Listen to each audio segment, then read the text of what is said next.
ભરૂચ શહેરના જાડેશ્વર ગામ ખાતે આવેલ સાંઈ મંદિરથી ભોલાવ સ્થિત આત્મીય ભવન સુધી ભાજપ યુવા મોરચા કાર્યક્રમ દ્વારા ઉત્સાહભેર બાઇક રેલી કરવામાં આવી હતી। બાઇક રેલીમાં મોટી સંખ્યામાં યુવા કાર્યકરો જોડાયા હતા અને ભાજપના ધ્વજ સાથે શહેરમાં રાજકીય માહોલ છવાયો હતો। બાઇક રેલી બાદ ભોલાવ આત્મીય ભવન ખાતે જિલ્લાના આગેવાનો અને કાર્યકરો સાથે પરિચય બેઠક યોજાઈ હતી। આ બેઠકમાં જિલ્લા ભાજપ પ્રમુખ પ્રકાશ મોદી, ધારાસભ્ય રમેશ મિસ્ત્રી, જિલ્લા મહામંત્રી નિરલ પટેલ, પૂર્વ જિલ્લા ભાજપ પ્રમુખ મારુતિસિંહ અતોદરિયા, ભાજપ યુવા મોરચા જિલ્લા પ્રમુખ વૃષભ પટેલ, જિલ્લા પંચાયત કારોબારી અધ્યક્ષ ધર્મેશ મિસ્ત્રી સહિતના આગેવાનો તથા કાર્યકરો મોટી સંખ્યામાં ઉપસ્થિત રહ્યા હતા। બેઠક દરમિયાન નવનિયુક્ત પ્રદેશ અધ્યક્ષ ડોક્ટર હેમાંગ જોશીનું ફૂલહાર અને શાલ ઓઢાવી સ્વાગત તથા અભિવાદન કરવામાં આવ્યું હતું। આ પ્રસંગે તેમણે યુવા કાર્યકરોને સંગઠનને વધુ મજબૂત બનાવવાની અપીલ કરી હતી અને આવનારા સમયમાં ભાજપની વિચારધારાને યુવાઓ સુધી પહોંચાડવામાં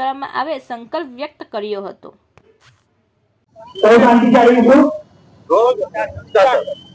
ભારતીય જનતા પાર્ટી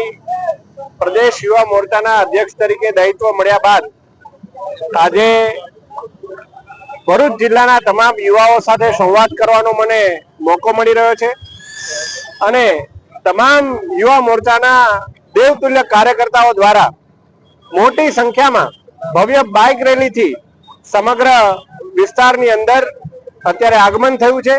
અને જે પ્રકારનો પ્રેમ આશીર્વાદ તમામ કાર્યકર્તાઓએ આપ્યો છે, અમારા સંગઠનના માનનીય પ્રમુખશ્રી અને તમામ ચૂંટાયેલા પ્રતિનિધિઓ પણ અહીં હાજર છે, ત્યારે હું સર્વે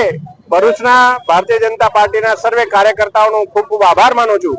અને આદરણીય વડાપ્રધાન શ્રી નરેન્દ્રભાઈ મોદીજીનું જે વિકસિત ભારતનું લક્ષ્ય છે,